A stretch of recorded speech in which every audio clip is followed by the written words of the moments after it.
Hello everyone, yes, this is another Star Wars video discussing the legacy of none other than who everyone, even the Star Wars fan base, which they denounced for so many years before Disney brought the rights to Star Wars, is none other than Anakin Skywalker. You see, the popular complaint is that Anakin's sacrifice is supposedly cheapened because Palpatine returned, where that is actually not true. If you actually look more in depth with it, Disney did something that was no accident whatsoever because of, if you look back on the prequels, which were not even all that good to begin with, no matter how many people worship them to be of amount of the same quality or holy grail as the original trilogy, but we're not here to talk about my personal opinion about the prequels. Anakin's primary motivation, which was never said in the original trilogy, but in Revenge of the Sith, his main goal was to learn a power to stop people from dying. So he went to his best friend, Palpatine, so he could learn some power that would stop people from dying or bring back from the dead. So Palpatine decided to lure Anakin into the dark side by telling him a story about Darth Plagueis the Wise. But little did Anakin know that Palpatine was only using him following the death of Count Dooku. So he knew Anakin's worth, so he lied to Anakin about the dark side having the power to bring people back from the dead or save people from dying, when the complete and utter polar opposite turned out to be true at the end of the film, because Padme's heart was breaking because of Anakin's fascist viewership and of course his mass murder towards younglings. Sorry, but so of course, following Padme's death, Anakin suffers the being enslaved to the dark side, and then fast forward to the sequel trilogy. Well, not fast forward to the sequel trilogy, but Return of the Jedi. Darth Vader stops being Darth Vader anymore and starts to become more Anakin Skywalker right when his son, Luke, was being tortured by Palpatine's Force lightning because Palpatine wanted Luke to know what a horrible prick he was for turning down the offers of joining the dark side. So Darth Vader, as you could imagine, upon his reflection, chooses to sacrifice his own life to save his son, Luke. So he throws the Emperor down the space station hole, presumably killing him at first. But of course, fast forward to the sequel trilogy, the Emperor didn't die, so we're led to the belief that Darth Vader's sacrifice didn't matter. No, that's not true at all. That's not even close to true at all, because Vader didn't turn back to the light side because of killing Palpatine. He turned back to the life because he put his son before his evil, tyrannical master, Darth Sidious. Even if he didn't kill Darth Sidious, which he did until Sith Eternal resurrected him, it still qualifies him as turning back to the light side of the Force.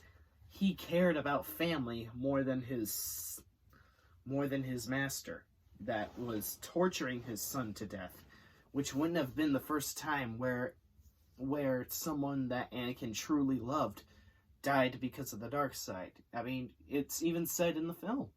Said in Revenge of the Sith, my bad.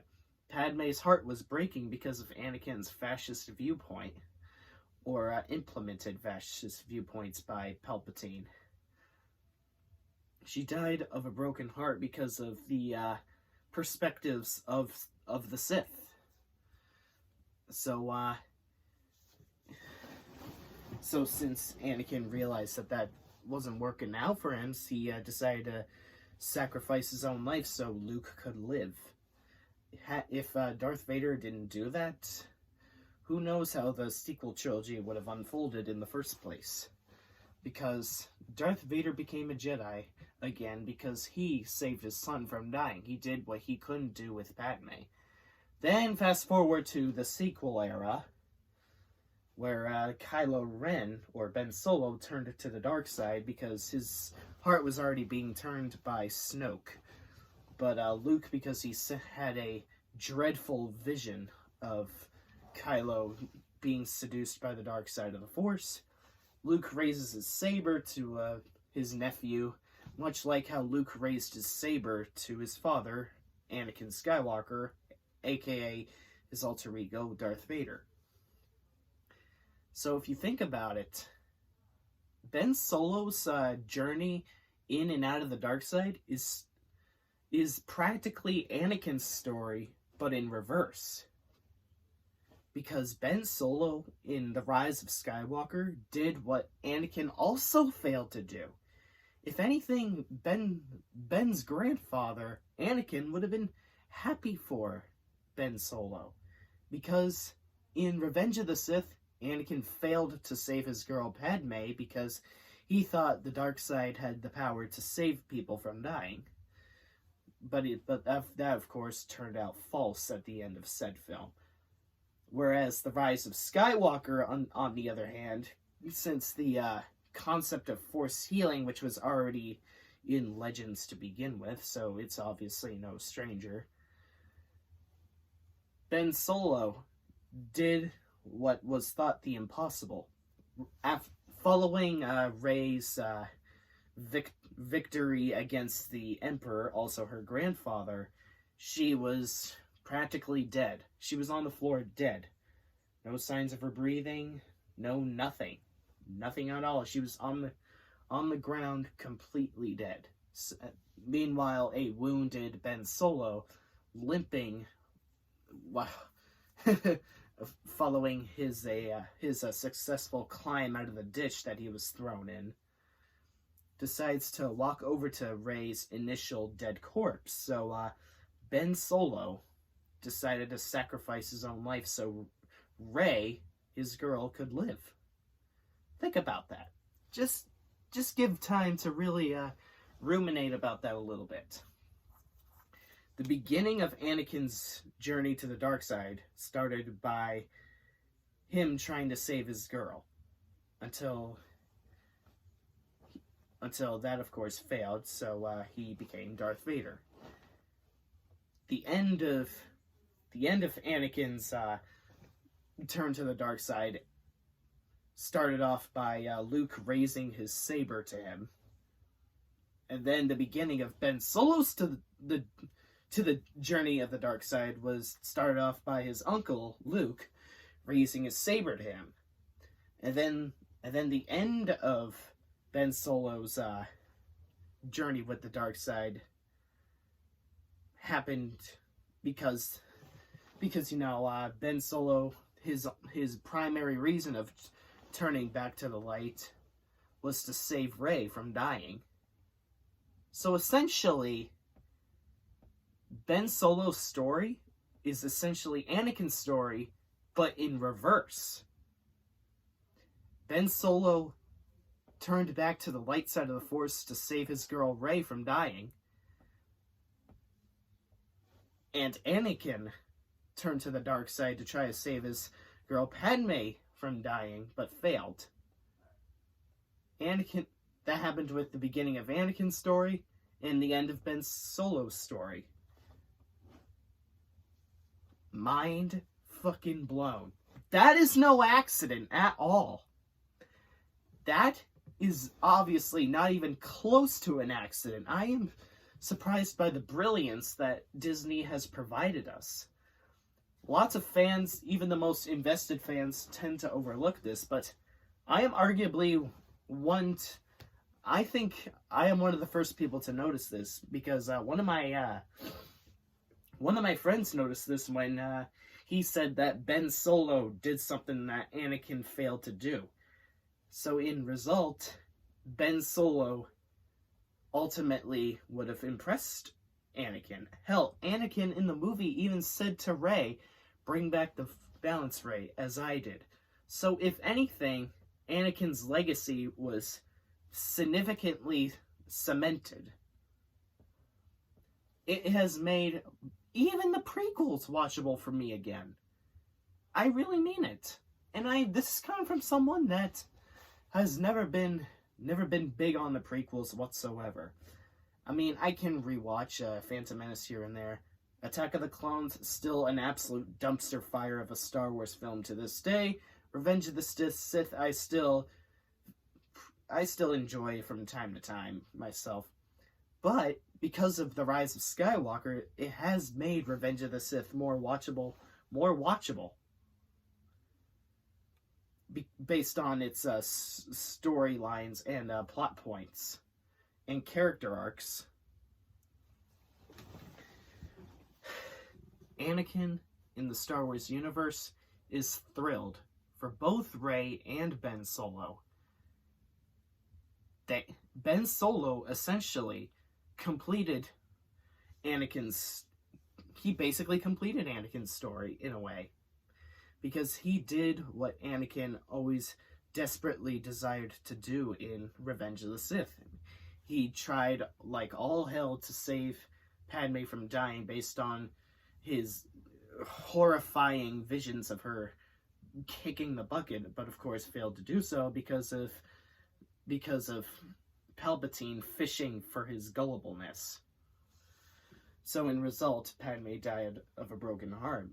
Whereas Ben Solo, following Rey's initial death, Ben decides to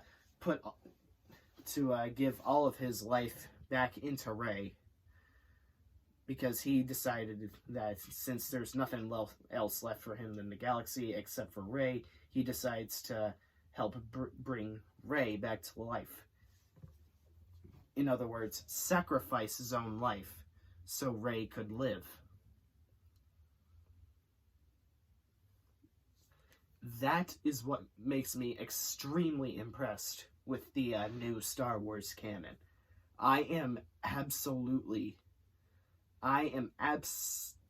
just astounded how they could just write a compelling story to this degree. This is what makes the whole Star Wars saga rewatchable on many occasions. So, before you fall victim to this echo chamber that Anakin's legacy was supposedly tarnished because Palpatine was brought back to life, make sure you watch this video and really rethink what you've been saying against Disney Star Wars lately, because there is a lot more to the sequel trilogy than what people give it credit for. So before you become a sheep to this excessive, regurgitated nonsense that has been said against the sequel trilogy, really think about this storyline that I just provided in this video before you really go on a obnoxious tirade like everyone else has been for the last several years. So I just gave you guys the most enthralling observation you ever could have envisioned about the whole Skywalker saga. So Ben Solo pretty much completed the Skywalker saga. He did what Anakin failed to do, and in result, Anakin would have been super proud of Ben Solo. And Ben Solo was right. He did finish what Anakin started. Anakin started this all by trying to save his girl, and Ben Solo finished it by saving his girl Rey. Think about that for a while. Just let it sink in for a little while. Eventually you'll come to fruition that this new Star Wars canon is a lot more bigger than you give it credit for, because only time will let you develop your hindsight views. That's about all I got for this video today. Stay tuned for more. Space out.